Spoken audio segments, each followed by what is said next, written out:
దాని మీద ఆధారపడి ఉంటుంది మా తాలూకు స్పందన.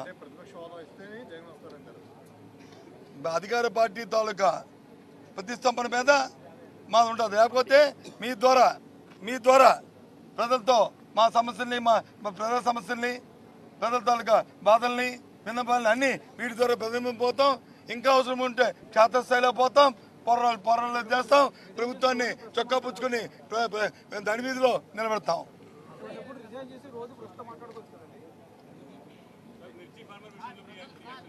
ఏంటి మిర్చి ఫార్మర్ చెప్పగా మా డిమాండ్ మిర్చి ఫార్మర్స్కి మద్దతు ధర ప్రభుత్వం ప్రకటించాలి.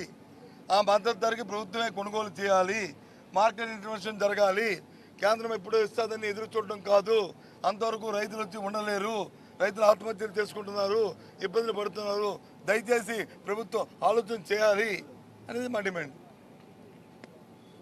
ఓకే,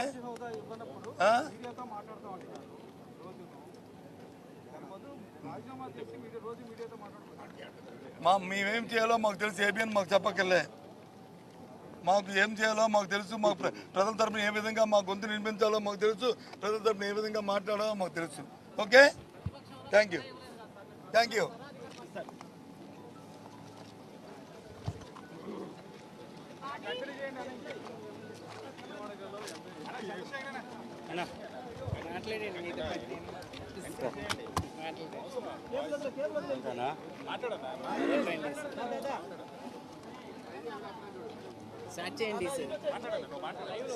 అందరికీ నమస్కారం.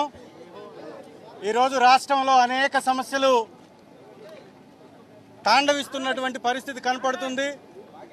ఈ రాష్ట్రంలో పరిపాలన గాలికి వదిలేసినటువంటి ప్రభుత్వం ప్రతిపక్ష హోదాని ఏ విధంగా ఎగ్గొట్టాలనేటటువంటి ప్రయత్నం తప్ప ప్రజల పక్షాన గొంతు వినిపించేటటువంటి ప్రతిపక్షాన్ని గుర్తించింది కారణం ఏంటి ఒక్కసారి గమనించండి.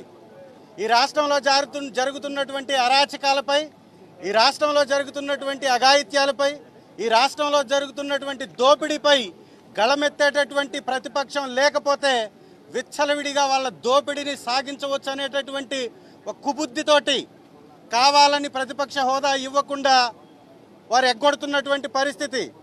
ఇవాళ గవర్నర్ గారి ప్రసంగంలో వారిని స్పందించవలసిందిగా కోరాం. ఇవాళ గవర్నర్ గారు స్పందించకపోవడానికి కారణం ఏంటి? ప్రతిపక్షము అంటే ప్రజాస్వామ్యంలో భాగస్వామి కాదా? ప్రతిపక్షం లేకుండా ప్రజాస్వామ్యానికి విలువ ఉంటుందా? ప్రజాస్వామ్యం యొక్క విలువే అధికార పక్షంతో పాటు ప్రతిపక్షం ఉండడం. అలాంటి ప్రతిపక్షం లేకుండా చేయడం అంటే ప్రజాస్వామ్యాన్ని కూనీ చేయడం తప్ప ఇంకోటి కానే కాదు అనేది మాత్రం స్పష్టంగా ప్రజలందరూ అర్థం చేసుకోవాలి. ఈరోజు రాష్ట్రంలో జరుగుతున్నటువంటి మానభంగాలపై మాట్లాడేటటువంటి గొంతు అసెంబ్లీలో అవసరం లేదా? రైతుల పక్కన మాట్లాడాల్సినటువంటి గొంతు అసెంబ్లీలో అవసరం లేదా?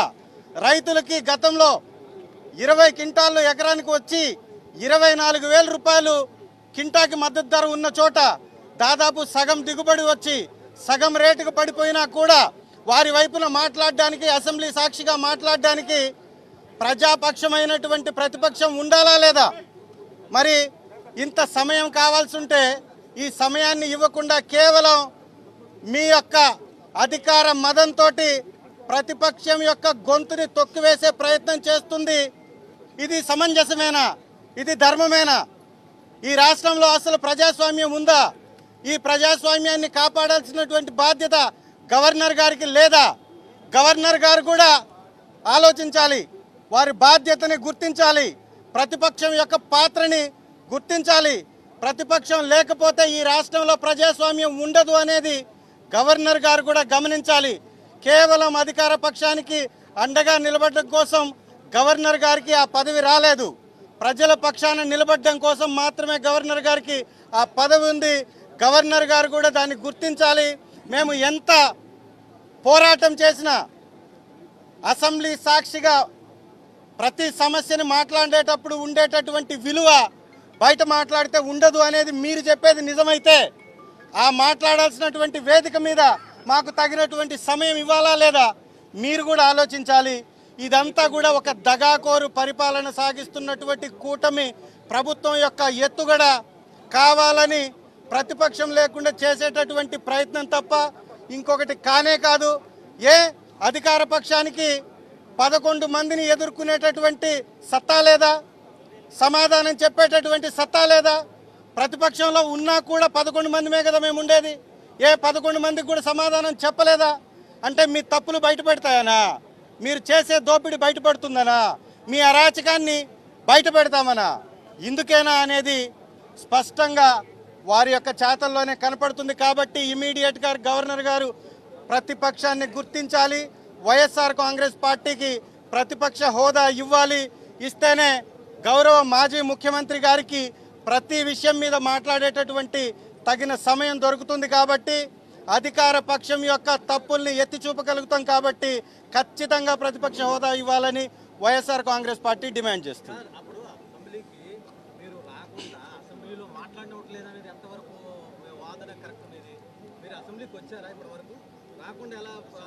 మీరు బహుశా ఫాలో అవ్వట్లేదు. 2 సార్లు అసెంబ్లీకి వచ్చాం, 2 సార్లు గవర్నర్ గారిని మేము రిక్వెస్ట్ చేశాం. వారు కనీసం స్పందించాలా లేదా? కోర్టులో వేసిన దాని మీద స్పీకర్ గారు స్పందించి వారి వివరణ ఇవ్వాలా లేదా? ఇదే ప్రశ్న వారిని మీరు ఎందుకు అడగట్లేదు? ఇదే ప్రశ్న ఎందుకు వేయట్లేదు?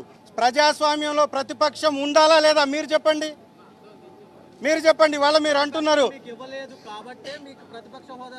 41% ఓటింగ్ ఇచ్చారు ప్రజలు. ఇది ప్రతిపక్షానికి అర్హత కాదా?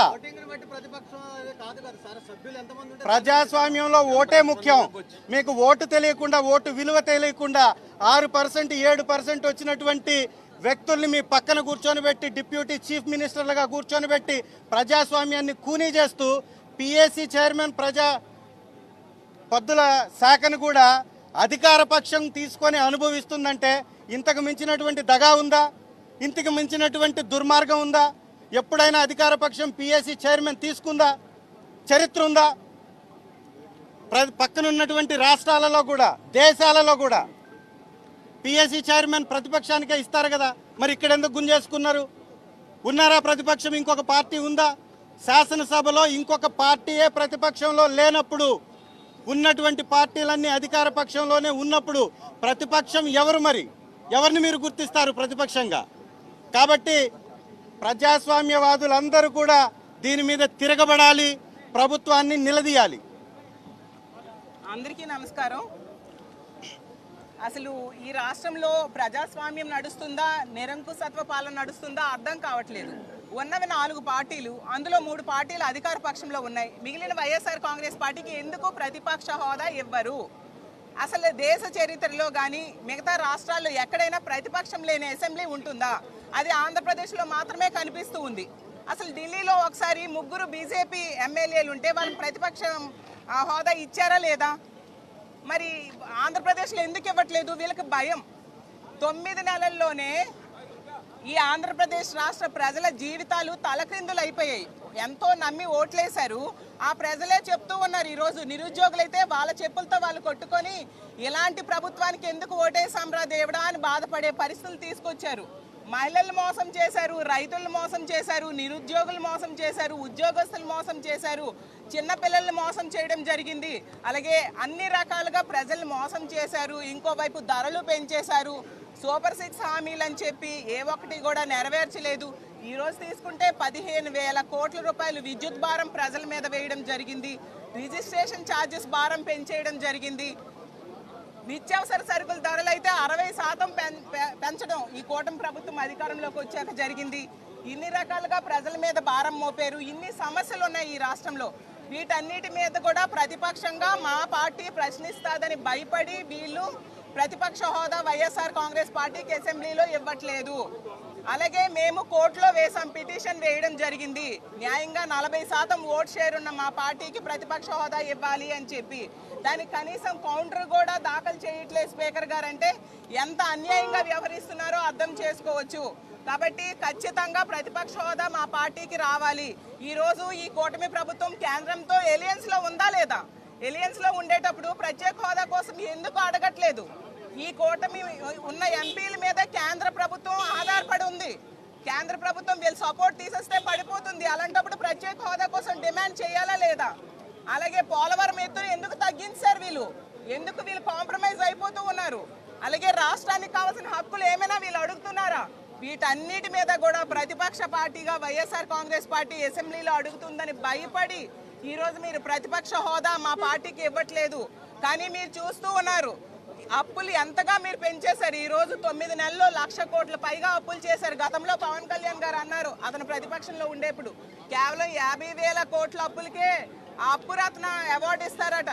మరి ఇప్పుడు అధికారంలో ఉండి వాళ్ళు 9 నెలల్లో 1,00,000 కోట్ల పైగా అప్పులు చేశారు. మరి చంద్రబాబు నాయుడు గారికి కూడా అప్పురత్న అవార్డు ఇవ్వాలి కదా. అలాగే అన్ని రకాలుగా ప్రజల్ని నెట్ట నిలువుగా మోసం చేశారు. మహిళలకి రక్షణ లేదు, చిన్నారులకి రక్షణ లేదు, డిఎస్సి అని చెప్పారు, ఒక్క ఉద్యోగం కూడా తీయని పరిస్థితి. గతంలో జగన్మోహన్ రెడ్డి గారు అన్ని పథకాలు ప్రవేశపెడితే అవి ఏవి కూడా అమలు చేయకుండా ఈరోజు కొత్త పథకాలు చేస్తామని చెప్పి అవి కూడా ఇవ్వకుండా నెట్ట నిలువుగా మోసం చేశారు. కాబట్టి వీటన్నిటి మీద ప్రశ్నిస్తామని భయపడి ఈ విధంగా చేస్తూ ఉన్నారు. ఖచ్చితంగా వైఎస్ఆర్ కాంగ్రెస్ పార్టీకి ప్రతిపక్ష హోదా ఇవ్వాలి, అది న్యాయబద్ధంగా ఇవ్వాల్సిన అవసరం ఉందని తెలియజేస్తూ ఖచ్చితంగా ప్రతిపక్ష హోదా ఇచ్చేంత వరకు మేము పోరాటం చేస్తాం. అలాగే కౌన్సిల్లో కూడా ఈ సమస్యలన్నిటి మీద కూడా ప్రజల తరపున మేము పోరాటం చేస్తాం. మా ప్రతిపక్ష పార్టీ గొంతు నొక్కి ప్రజల గొంతు నొక్కాలని చూస్తూ ఉన్నారు. కానీ ప్రజల తరపున మా పార్టీ ఎప్పుడు పోరాటం చేస్తుందని తెలియజేస్తూ సెలవు తీసుకుంటున్నాను. ఒక్క నిమిషం 4 మీడియా సంస్థల పైన నిషేధం విధించింది ఆ అసెంబ్లీ అప్రకటితంగా. 4 జర్నలిస్టుని ఇప్పటివరకు ఆ రాష్ట్ర చరిత్రలో ఎప్పుడు లేని విధంగా అలా చేసింది. ఈ కూటమి ప్రభుత్వం యొక్క నిరంకుశ పాలనకి పరాకాష్టే 5 ముఖ్యమైనటువంటి రాష్ట్రంలో ఉన్నటువంటి ఛానళ్ళని 4 పూర్తిగా మెయిన్ స్ట్రీమ్ మీడియాలో అగ్రభాగాన ఉన్నటువంటి ఛానల్స్ అయినటువంటి TV9ని, NTVని, సాక్షిని, 10 టీవీని కూడా నిషేధించింది. దీనికి కారణం ఏంటి? ప్రతిపక్షంలో గొంతు వినిపించకుండా ప్రతిపక్షాన్ని అసెంబ్లీ నుంచి దూరం చేయడం, ప్రజలకి వీళ్ళు చేసే తప్పుల నుంచి పక్కదారి పట్టించడానికి మీడియా వ్యవస్థల్ని కూడా పక్కకు నెట్టేయడం. ఈ దేశ చరిత్రలో ఎప్పుడైనా నోటీస్ కూడా ఇవ్వకుండా 4 ఛానల్ని బహిష్కరించినటువంటి శాసనసభ ఉందా ఏదన్నా? ఒకే ఒక్క సాకు ప్రతిపక్ష నంబర్ లేదు అనేటటువంటి సాకు చూపించి ప్రజలకి నిజాలు తెలియకుండా చేస్తున్నటువంటి ఈ కూటమి విధానాలని ఎండగట్టాలి. ఈ నిరంకుశ పాలనని ప్రజలు తరిమి కొట్టాలని వైఎస్ఆర్ కాంగ్రెస్ పార్టీ తరఫున డిమాండ్ చేస్తుంది.